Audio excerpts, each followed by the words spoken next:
Tony here from SB Production. Welcome back. And I said in the last video that I was going to mix and master a song with you guys. So today we're going to start with part 1, which is the drums, and that's the way I usually mix my songs. I always start with the drums.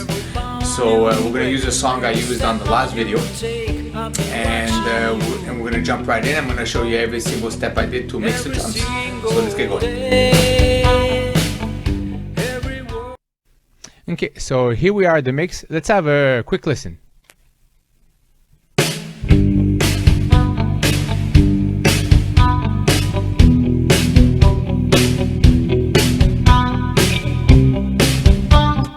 So I guess you guys all recognized Every Breath You Take by The Police. This was actually a cover done by a friend of mine named Andrea, and he wanted to do this, so we got together with both families. We both have musical families, so we got together and we created this project. So as I said, today we're going to mix the drums. So this is what happened. We mic'd up the drums, one mic on the bass drum, one mic on the snare. 2 toms, 1 floor tom, 2 overheads. So let's have a listen to the drums by themselves.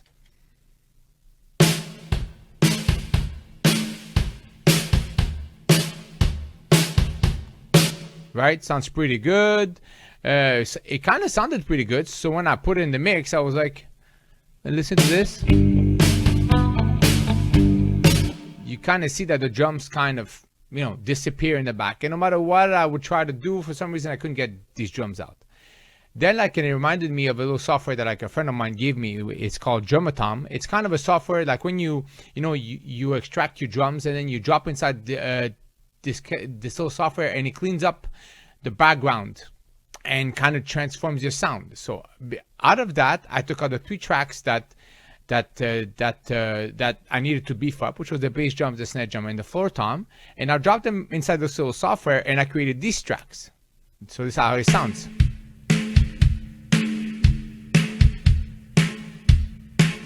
As you can see, the bass drum is deeper, the snare drum is snappier, the floor tom. The only reason why I put in the floor tom is this, and as a reference track, just for this guy here, believe it or not, listen to this.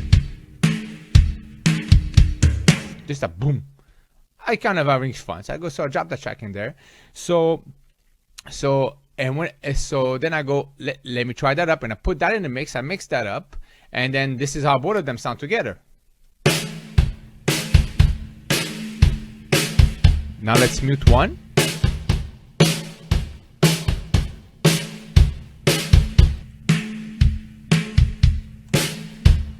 See, so both of them together, much fuller. So now let's go to Drumatom and see how I created these tracks. So here we are in Drumatom. Basically what it does is you start this little interface here, and then you drop all the files that you want to process. So once you process all these files, you hit Analyze Group, and it goes through 3 files. It takes about maybe 5 minutes, and we'll analyze each track, and each track will come up on top here like that. So what you do is you drop the file, and then you hit play. This is what it sounds like, and then this little button, these focus and fine tunes, that's what you move to process your file. As you can see, like as it goes up, this is the actual suppression that's going on in the background, and then you can clearly see the difference. The more you go up, the more it actually removes the background sound. You can fine tune it too if you want. Let's say it's done like that. Then you go to your next file, snare drums.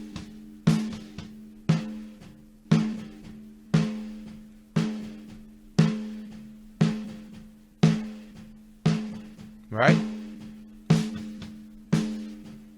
That's the snappy sound I'm looking for. There's also another channel. Each channel reacts differently.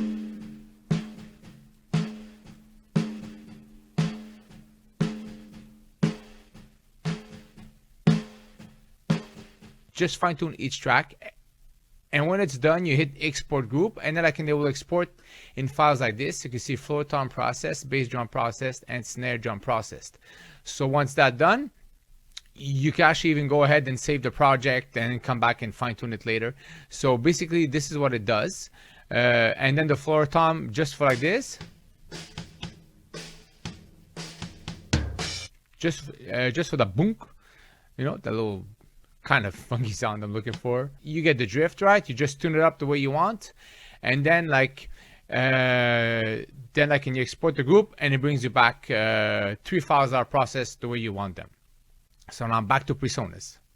So we're back in Studio One, and now I'm going to show you guys how I mixed the drums in this particular song, how I was able to manage all these files to create the sound that I wanted. So basically what I did is I took my first drum set here, first drum kit here, and I put in my plugins that I wanted, you know, made it sound exactly the way I wanted. Then I went and I mixed my second drum set right here, which was only basically just 3 files. You see there's kind of the same plugins, but different settings were inside. I wanted one to sound one way and one to sound the other. Obviously you want 2 different kind of sounds to kind of create the fullness that I wanted. I created 2 different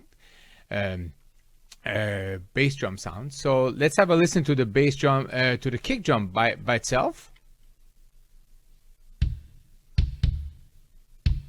Now let's add this guy in, right? So, but if we remove this guy here, it kind of missing mid frequencies there, which I kind of liked a bit of the bleed that this track was giving me. And then I did the same thing with the snare drum. People say, how come that you didn't keep these and, you know, and just eliminate those? They sound better, because I kind of like the bleed of a drum set, and it's kind of easier to mix. For me, I find it easier to mix. So so that's why I kept all this. So after that, once I finished mixing both of my drum sets, I bust this drum to here, and then to this drum bus, drums, as you can see here. And then here I bust this one to another bus, which is called drum processed. I sent it to one bus, one overall bus, which is called overall drums, and that one was sent out to the main mix. The reason why I did that is because it was very simple. I was able to affect the volume of the drums into the mix with just one simple fader, right? Let's play it. As you can see, this affects the overall sound going into the mix. This one affects my drum bus number 2.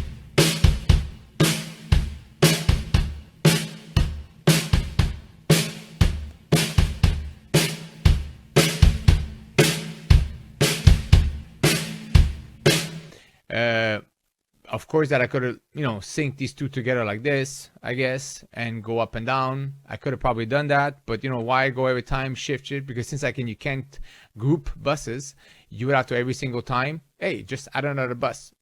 PreSonus is great for that. You can add as many buses as you want. So then that's what I did. I did the first drum set.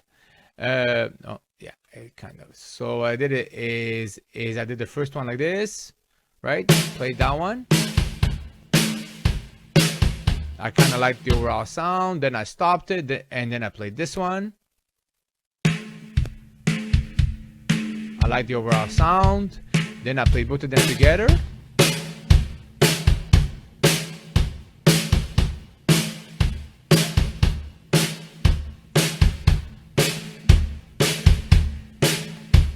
Right there, it sounds about good. And then from there, I sent that there, and then, you know, and then the rest is history. There's just, this affects the overall sound coming out. And as you can see, I always try to stay between minus 6 dB to maximum minus 4 dBs, because once you send this to mastering, you want it to stay below a certain limit, so then, you know, there's plenty of headrooms for the mastering. And that's it. And then from there, the whole song just syncs together. And as you can see, the drums are just right for this mix. So I hope this helped you guys out. I hope maybe you picked up some little tricks here and there. So hope this helped you guys out. On the next video, we're gonna mix the bass. As I mentioned before, we're gonna go through all the mix process, through the mastering process of the song. So check in later for how to mix the bass.